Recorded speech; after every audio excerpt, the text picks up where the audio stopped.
Welcome back to SatoshiConomy, Bitcoin and peer-to-peer financial empowerment. Hashtag love all, serve others.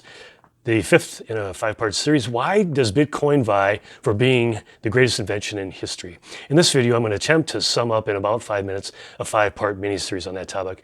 I'm going to expound on or break through a surface-level intel about Bitcoin and briefly reveal some deeper-level nuance and fundamentals about Bitcoin that most casual observers are either completely oblivious to or have been flat-out misinformed on.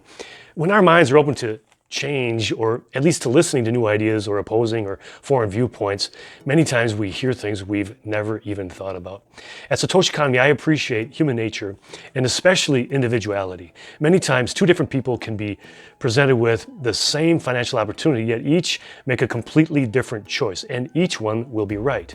That's because each of us has different risk tolerance, goals, and circumstance. So at SatoshiConomy, I offer info based on research that I've done since about 2015. I just hope that I can add valuable information to you to help to assist you to make good financial choices for you and your family.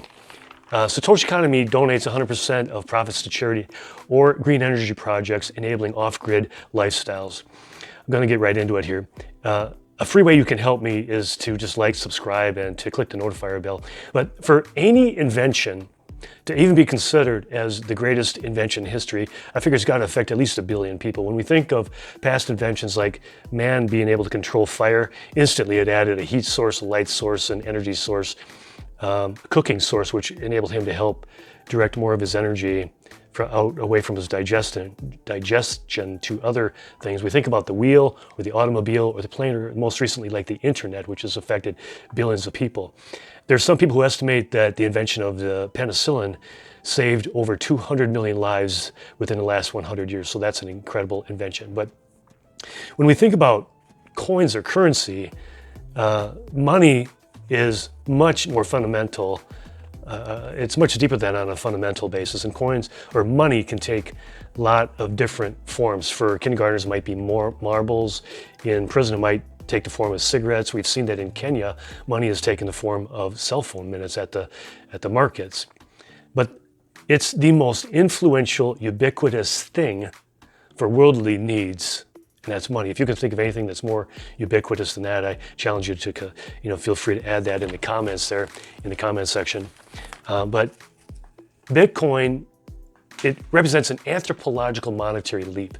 As far as the store of value, it's lighter, it's less expensive, it's faster, it's unhacked, it's more secure, it's not confiscatable. Gold as a store of value, some figure that 95% of all the gold that's ever been above ground has been confiscated. It uses light speed through electricity 24/7, 365. You don't require permission to use it. There's no king, no flag, no CEO. There's terminal inflation, and it's asset-based as opposed to debt-based. And all of these benefits rolled up into one monetary design make it, in my estimation, a giant anthropological leap forward. So as far as it uses light speed, what that does is it increases the velocity of money, which increases the opportunity for profits, increases the opportunity for wealth gathering, wealth creation. It has 99% uptime.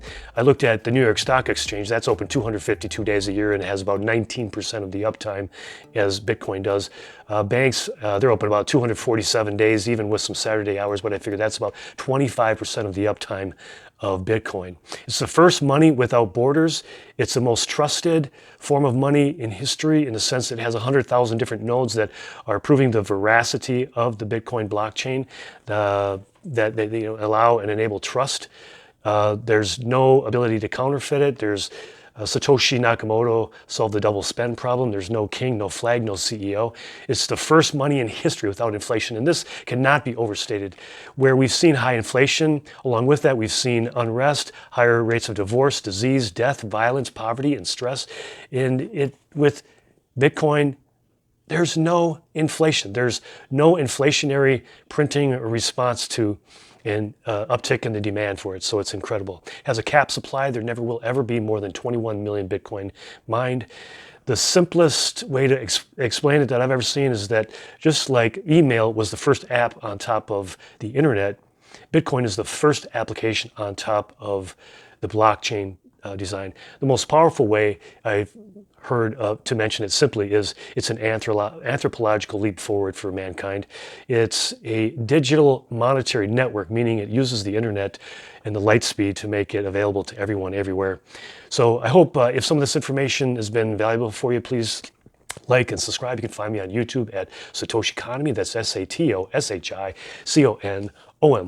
Hashtag love all, serve others. I wish you well. I wish you wealth. I wish you health. And until next time, peace.